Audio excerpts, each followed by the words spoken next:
Hola chicas y chicos, ¿cómo están? Espero que muy bien. Bueno, estamos un poco atrasados con nuestra materia, así que esta va a ser una clase más extensa de lo que suelen ser nuestras clases, ¿sí? Les pido que presten atención porque tenemos que avanzar bastante rápido sobre temas que no son tan fáciles como podrían parecer, ¿sí? Bien. Lo primero que vamos a ver hoy, y que es muy importante, son las distintas modalidades del Estado. Hablamos la clase pasada de los regímenes democráticos y autocráticos. Dijimos que en Occidente la tendencia es a que los estados adopten formas de gobierno democráticas, etcétera. Todo lo que ustedes ya saben. Bien. Ahora vamos a hablar un poco de las distintas modalidades de Estado y vamos a hablar principalmente de tres. Del Estado liberal, del Estado de bienestar y del Estado neoliberal, que ya les adelanto que es una categoría o una modalidad de Estado en la cual yo no creo, pero que es importante que la conozcamos porque en América Latina, sobre todo no en otros ámbitos culturales y lingüísticos, tiene una importancia bastante notable en las discusiones que se dan sobre, bueno, cuáles tienen que ser los límites del Estado, cuáles tienen que ser las funciones del Estado y demás. Bien, el Estado liberal. El Estado liberal es la primera forma de Estado moderno que vamos a conocer. Obviamente es un Estado que surge de ese proceso histórico que culmina con la creación de los Estados modernos. Nosotros pusimos como ejemplo de Estado moderno al primer Estado francés, por ejemplo, luego de la Revolución Francesa. Bien, ¿de dónde surge el Estado liberal? Bueno, surge del liberalismo, que como ustedes habrán visto, con Méndez o con algún otro profe, es una filosofía, una tendencia de la filosofía que pone la libertad del individuo por sobre cualquier otro valor. Por eso el Estado liberal es el primer Estado que de algún modo recepta y se constituye en torno de las ideas del liberalismo, que como tal, o sea, como corriente filosófica que es, abarca lo social, lo económico y principalmente lo político. Algo que es importante del Estado liberal, que es la primera modalidad de Estado que vamos a estudiar, es que uno es producto del liberalismo, o sea, de esta tendencia filosófica con connotaciones, con implicancias políticas, sociales y económicas, que llamamos liberalismo y que surge en Europa hacia mediados del siglo XVIII. Y la segunda cuestión importante es que, de algún modo, el Estado liberal se condice con la primera generación de derechos, que son los derechos políticos principalmente, cívicos y políticos, que lo vamos a ver después. Entonces, primera forma de Estado, primera modalidad, el Estado liberal. ¿Cuándo? Siglo XVIII, fines del siglo XVIII. ¿Dónde? En Europa continental, principalmente en Francia, que es el modelo de Estado liberal que tomamos por ejemplo. ¿Por qué? Bueno, por ese proceso histórico que culmina, o sea, que termina con la Edad Media y empieza con la modernidad, en la cual el liberalismo, como corriente filosófica, con implicaciones, con consecuencias filosóficas, por supuesto, pero también económicas, sociales y políticas, tratan de crear una forma de Estado, o sea, una forma de entender el poder político que esté de acuerdo con las ideas de libertad del individuo. ¿Sí? Esto es fundamental, que lo entendamos así. Bien.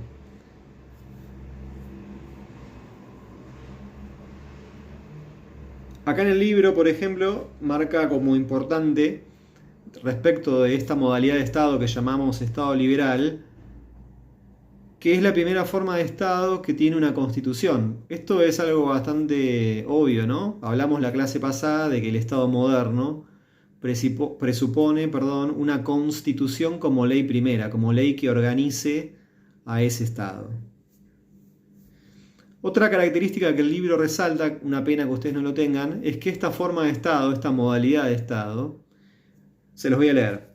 De esta óptica, el Estado debe dedicarse a la administración de justicia y a la elaboración de leyes que garanticen el derecho a la vida, a la propiedad privada y la libertad de pensamiento y reunión. Estas son las competencias que va a tener esta modalidad de Estado en su forma primera, el Estado liberal. Y es importante que retengan esta idea de que el Estado tiene una competencia, un conjunto de... Cuando hablo de competencias hablo de un conjunto de facultades, de incumbencias, de cosas que tiene que hacer bastante reducido. ¿Sí? Esto ténganlo presente porque es muy importante. ¿Sí? Bien. Segunda modalidad de Estado que vamos a estudiar es el Estado de bienestar. ¿Cuándo? Después de la segunda posguerra europea.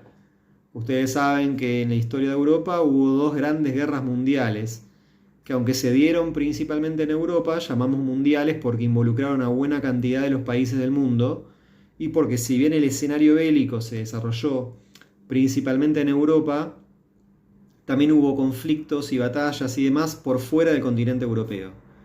Entonces, estado de bienestar. ¿Cuándo? Segunda posguerra europea. Segunda posguerra a nivel mundial, en definitiva. Que esto es hacia 1945. 1945-1970 es el periodo de esplendor y antes de surgimiento del estado de bienestar.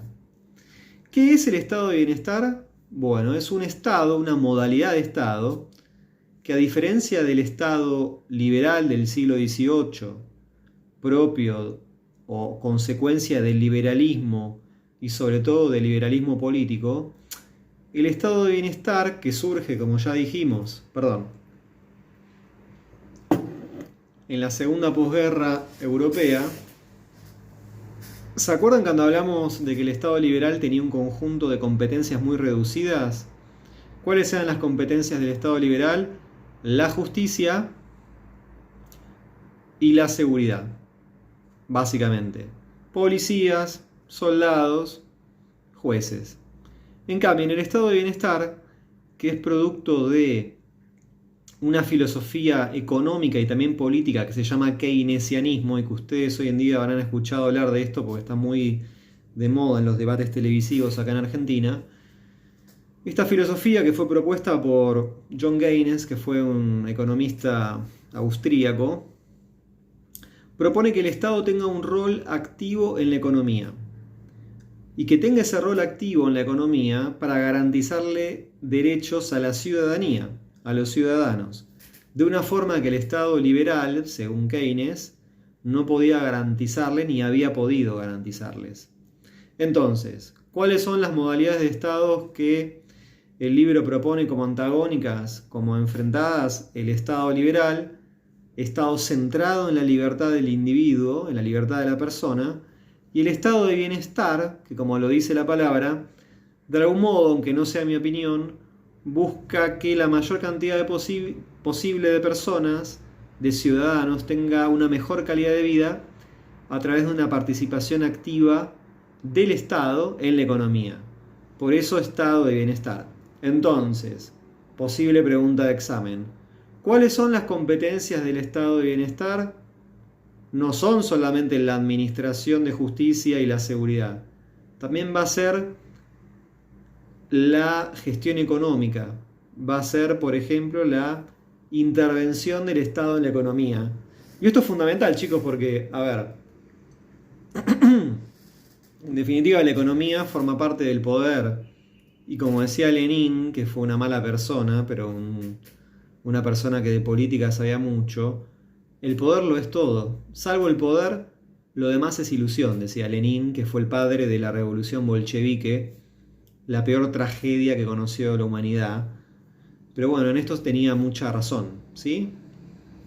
Entonces, estado de bienestar, primero.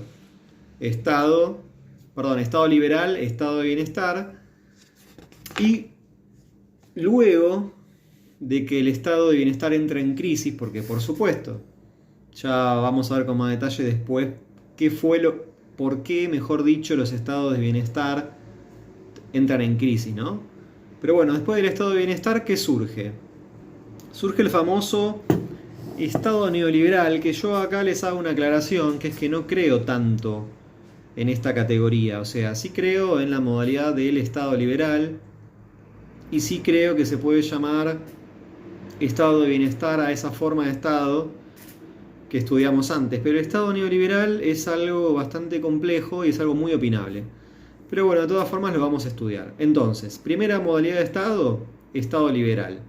Segunda modalidad de estado, estado de bienestar. Tercera modalidad de estado, estado neoliberal, que es un adjetivo neoliberal que ustedes ya habrán escuchado hasta el hartazgo, porque también en los debates televisivos y hoy por hoy en Argentina esta palabra, este adjetivo, se utiliza muchísimo para referirse a algo más bien negativo, ¿no? ¿Y qué será el Estado neoliberal entonces? Bueno, es la modalidad de Estado que surge en Europa, sobre todo en Inglaterra, pero principalmente en América Latina, Chile y Argentina, hacia 1970. Y así como el Estado de bienestar había presupuesto que el Estado ampliase sus competencias en pro de que la gente o sus ciudadanos viviesen mejor, el Estado neoliberal es lo contrario, es una vuelta neoliberal, es una vuelta a los principios del Estado liberal, que como ustedes ya saben, ¿cuáles son los principios del liberalismo? En un sentido amplio. Laissez-faire, laissez-passer, dejar hacer, dejar pasar, que el Estado no tenga que intervenir en nada. Ese es el principio rector del liberalismo en materia política y sobre todo respecto del Estado como organización político-jurídica, ¿sí? Entonces, el Estado neoliberal, que surge, como ya dijimos, hacia 1970, en Inglaterra con Margaret Thatcher, pero principalmente como un experimento social y económico que se da en Chile y en Argentina, es justamente lo contrario, volver a los principios rectores del Estado liberal en materia política y en materia económica. Un Estado pequeño, concentrado en las dos competencias fundamentales del Estado liberal, a saber, la administración de justicia y la seguridad, dentro de la cual está la defensa del Estado también, policías y militares, en oposición a la teoría de Keynes, que se llama keynesianismo, en virtud de la cual el Estado tenía que intervenir no solamente en la administración de justicia y en la seguridad, sino en la economía para garantizar derechos, para promover que la gente tuviese un bienestar mayor que en el Estado liberal, por ejemplo. ¿Se entiende? Bien.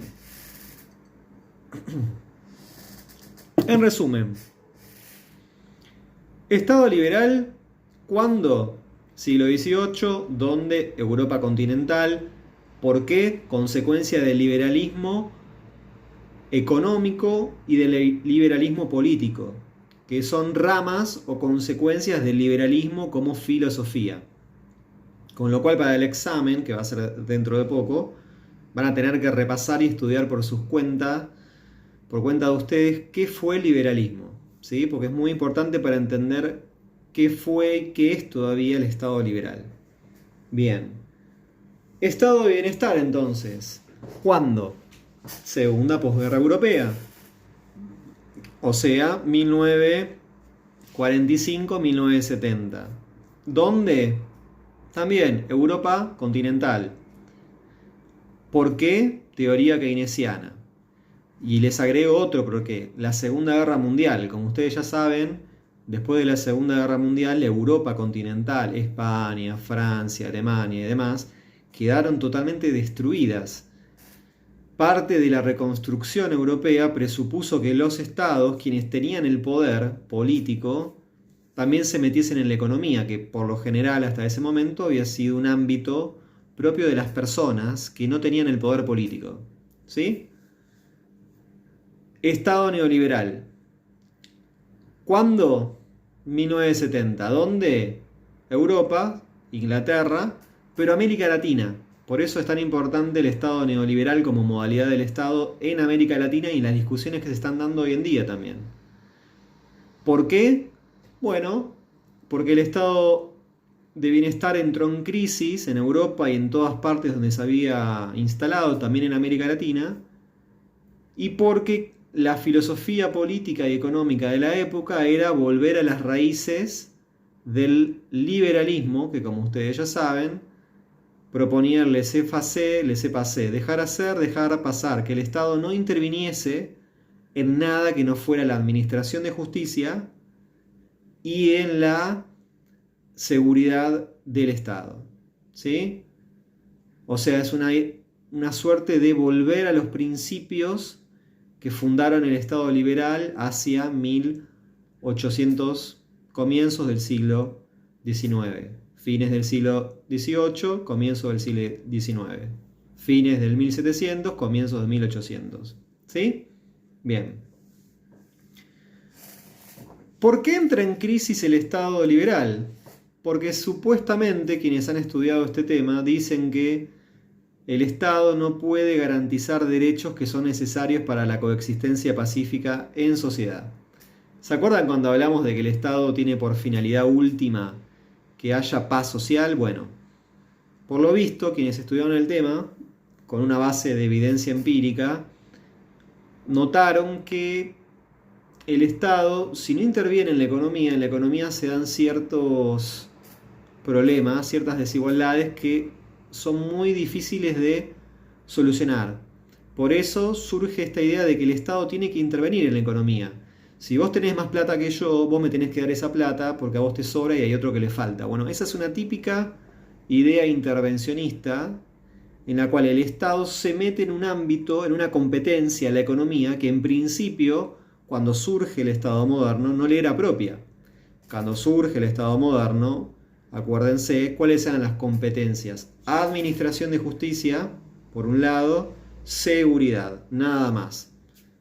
Ahora bien, ¿por qué también entra en crisis el estado de bienestar? Bueno, por muchos problemas, principalmente porque el estado de bienestar presupone un gasto muy grande, que es lo que vemos en Argentina hoy en día.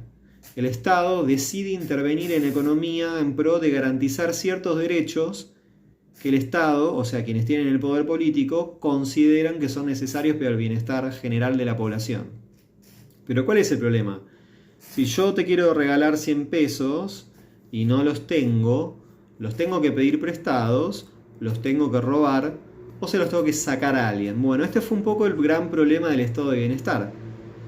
¿Cómo sostener ese nivel de gasto que presupone, por otra parte, que se debilite la iniciativa privada y que no explote la economía? Bueno, por eso surge el Estado neoliberal. ¿Y por qué fracasa el Estado neoliberal? Y hoy en Argentina hablamos del neoliberalismo como algo malo. Bueno, supuestamente porque exacerba, porque profundiza las desigualdades, chicas y chicos, que hay en el mundo desde que el ser humano es ser humano. Pero bueno, esta es una cuestión muy compleja que es muy difícil de abordar en una microclase virtual, pero de todas formas, al momento de la evaluación les voy a pedir que investiguen un poco porque me interesa que sepan estas diferenciaciones que se hacen. ¿Sí? Bien.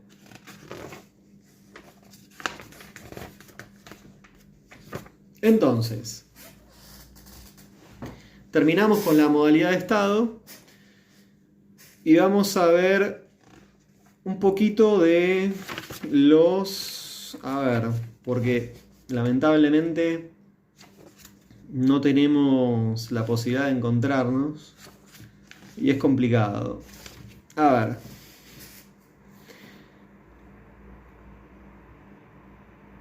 No sé si alguna vez escucharon hablar de la ONU, ¿no? Acá en el programa tenemos un capítulo, una parte mejor dicho, que se llama Estados Nacionales y Organismos Internacionales.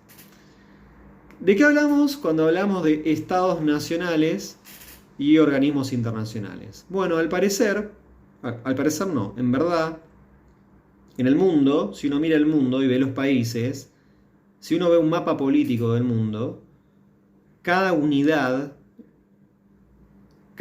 de ese mapa mundi, o sea, cada partecita que está perfectamente delimitada, es un Estado soberano, que en el libro se llama Estado Nacional. Es un Estado moderno, ¿sí? La más de las veces. Casi siempre, cuando uno ve un mapa político, lo que ve son partecitas del mapa mundial o las divisiones en las cuales está dividido el mapa mundial. Estados nacionales. Pero al mismo tiempo, en el mundo hay como una suerte de estado de estados. O sea, son como clubes o sociedades de estados. Partimos de la base, en este análisis que estamos haciendo, que el Estado es la unidad fundamental de la división política del mundo. O sea, insisto, vuelvo al anterior, uno ve un mapa mundi y ve Brasil, Argentina, Chile, etc. Bueno, esas unidades que forman el mapa mundi son estados modernos, que el libro llama estados nacionales, pero al mismo tiempo esas unidades no son las únicas. Hay organizaciones que nuclean, que juntan varios estados, en pro del beneficio de todos los estados. Esas son las organizaciones u organismos internacionales, clubes, asociaciones, organizaciones de estados soberanos que se juntan porque entienden que hay un interés común.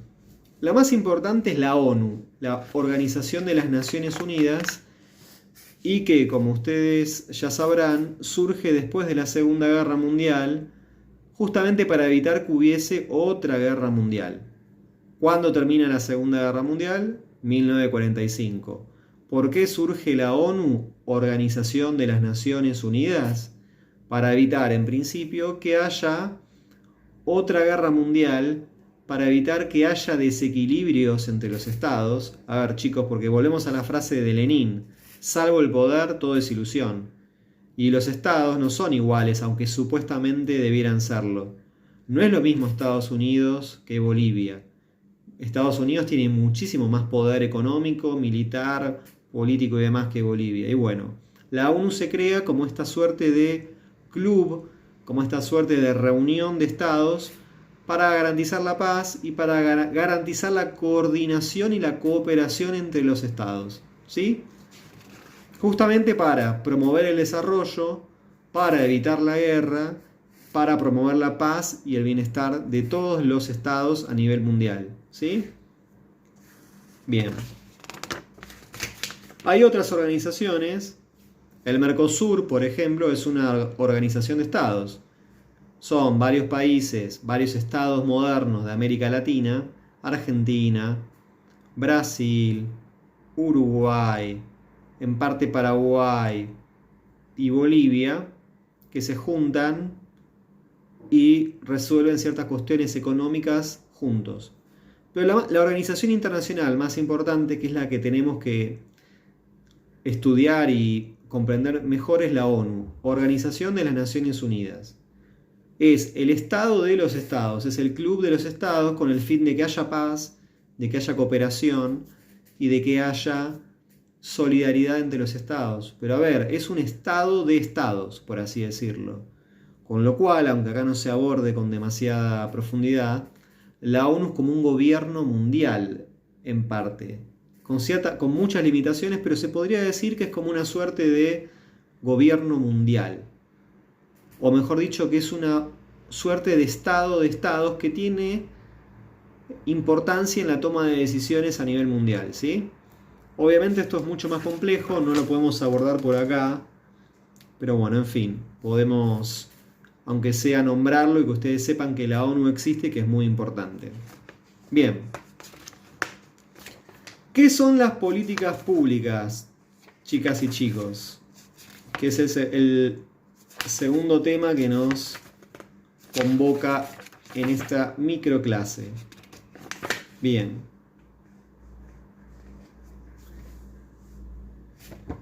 Las políticas públicas, dice el libro, se definen como un conjunto de medidas concretas de gobierno que, orientadas por objetivos considerados de interés público y sustentadas en un proceso de diagnóstico, van dirigidas a modificar situaciones que los ciudadanos perciben como problemáticas o insatisfactorias. O sea, el Estado, dicho en otras palabras, se vale de políticas públicas para cumplir su finalidad. El Estado utiliza políticas públicas para cumplir con su finalidad, que de acuerdo con la teoría de Estado que estamos estudiando nosotros, que no es en la que yo creo, pero considero al mismo tiempo que la más importante para estudiar en este momento de su formación, la finalidad del Estado, ¿cuál es? El bien común, la paz social, el bien de todos y que haya paz, ¿sí? Esa es la finalidad del Estado. A ver, las políticas públicas entonces son las herramientas, el cómo el Estado logra su objetivo, su finalidad, que es el bien común, ¿sí? Por supuesto, dado que son políticas públicas, deben estar siempre sustentadas, deben estar siempre ordenadas a cumplir con esta finalidad. Por ejemplo, si mañana Cristina, que es vicepresidente de la Nación, define que hay que regalar zapatos de marca a los funcionarios públicos, eso no puede entenderse como una política pública, porque los funcionarios públicos no son la totalidad de la población, pero en cambio que haya educación pública y gratuita se puede entender como una política pública porque tiende a la finalidad que el Estado tiene, que es el bien común. Aunque también les adelanto que es siempre un problema definir cuál es la finalidad del Estado y sobre todo cuáles son las políticas públicas, porque hay muchos que pueden decir, bueno, pero la finalidad del Estado es el bien común, pero yo no considero que sea de bien común que haya educación pública y gratuita. Con lo cual siempre las políticas públicas van a responder al sesgo ideológico, a la forma en la cual quienes tienen el poder político entiendan que el Estado debe tener. ¿Sí? El Estado es lo que los poderosos, quienes tienen el poder, quieren que sea, chicos. Esa es la verdad. ¿Sí? Por eso el Estado puede, en nombre de los derechos sociales, privatizar una empresa y después estatizarla. En definitiva, el Estado va mutando de forma y de finalidad y de consecuencias en la medida en la que muta la forma de entender el Estado que tienen, quienes ejercen el poder político. ¿Sí? Bien. Esto lo vamos a nombrar nada más porque es mucho más complejo. Pero bueno, espero que retengan esta idea, ¿no? De que las políticas públicas son las herramientas, el cómo el Estado logra su finalidad, que nuestra teoría del Estado es la paz social, el bien común. Acá en el libro se habla un poco de los ciclos de las políticas públicas, vamos a nombrarlos nada más a estos ciclos. El primero es la definición del problema. Tengo el 50% de la población bajo la línea de pobreza. Esa es la definición del problema. ¿Qué hago frente a eso? Segundo ciclo, diseño de la política pública. ¿Qué voy a hacer para que ese 50% de la población deje de ser pobre? Tercer ciclo, bueno, lo voy a hacer. Implementación. Tengo definido el problema, tengo diseñada la política pública, la implemento. Por ejemplo, doy subsidios, doy planes sociales. Y la cuarta parte, o el cuarto ciclo, es la evaluación. Bueno, a ver, yo Estado, ¿funcionó mi política pública para evitar, o mejor dicho, para sacar al 50% de la población de la pobreza? ¿En qué fallé? ¿Cuáles fueron los aciertos? ¿Cuáles los fracasos? Etcétera. 4 ciclos. Definición del problema, diseño de la política pública, implementación y evaluación. ¿Sí? Esto es muy importante, chicas y chicos, les pido que estén atentos porque esto se los voy a preguntar en el examen y van a tener que investigar un poquito sobre cómo son las políticas públicas y cómo se van o no amoldando a determinadas ideologías, a determinadas formas de entender el Estado. Bien.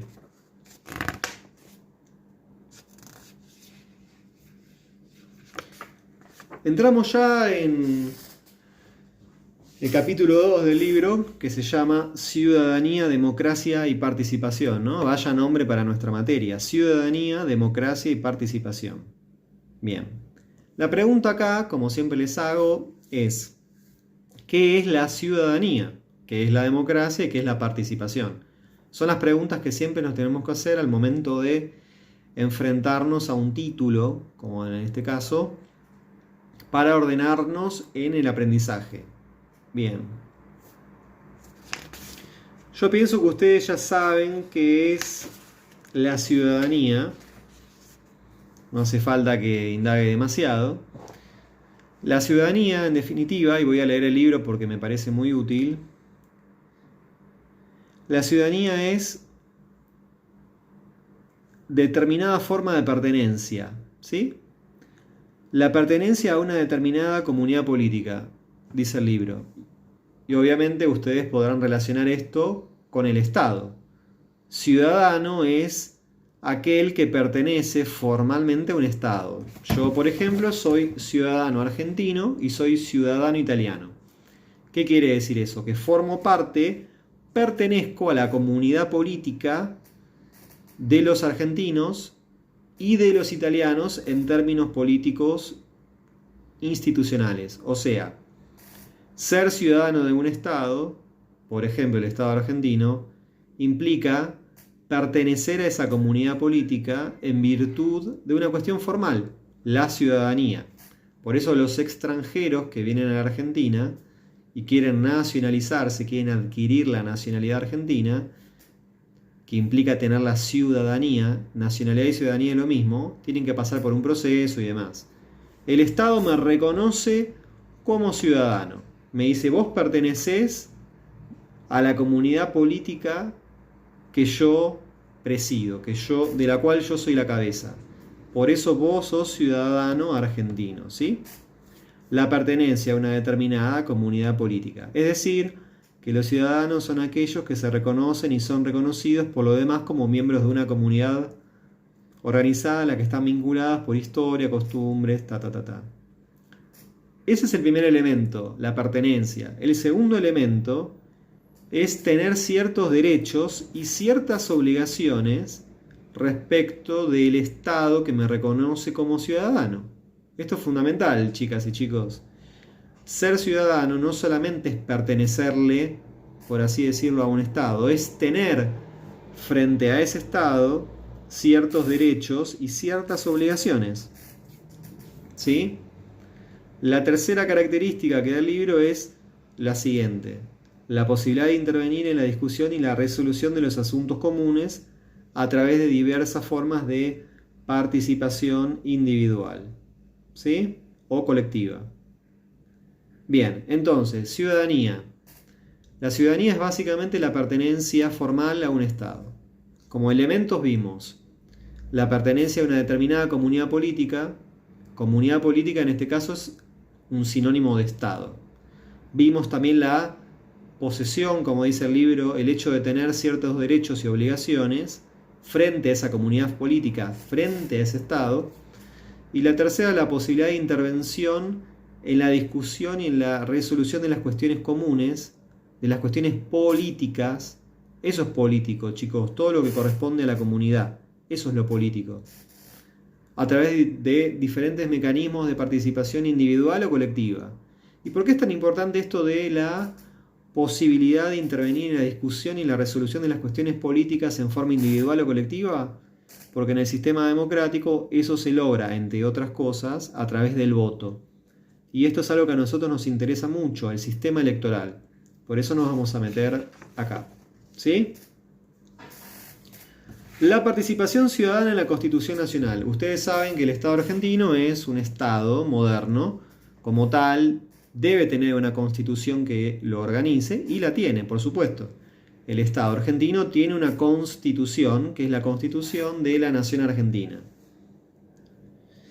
El artículo 14 de la Constitución Nacional Argentina dice que todos los habitantes de la Nación Argentina, en este caso todos los ciudadanos, tienen el derecho a peticionarle a las autoridades, a publicar sus ideas en la prensa, a asociarse con fines útiles. Esto que parece una pavada, que parece totalmente aburrido y que quizá lo sea, es súper importante, chicas y chicos. Por ejemplo, cuando ustedes escuchan que hay alguien que cacerolea en el balcón para protestar contra Fernández, en definitiva lo que está haciendo es peticionar, pedirle algo a las autoridades, a quienes tienen el poder político, en forma circunstancial, en forma temporal. Están pidiendo algo, ¿y por qué no va la policía y los detiene? Artículo 14 de la Constitución Nacional. Derecho a peticionar a las autoridades, derecho a publicar sus ideas en la prensa, en los diarios, en los blogs, en internet, sin censura previa. Sin que alguien te diga, no, vos no podés publicar esto porque esto ofende al gobierno. Esto es súper importante. Parece aburrido y tonto, pero es súper importante. ¿Sí? Y después, asociarse con fines útiles. Formar un sindicato, un partido político, etc. Bien. El artículo 14 bis, 14 ya lo vimos, 14 bis, entre otras cosas, contempla el derecho de los trabajadores y el derecho de los trabajadores a formar sindicatos, a uniones de trabajadores que tienen la finalidad de garantizar ciertos derechos, o mejor dicho, de luchar por los derechos de los trabajadores.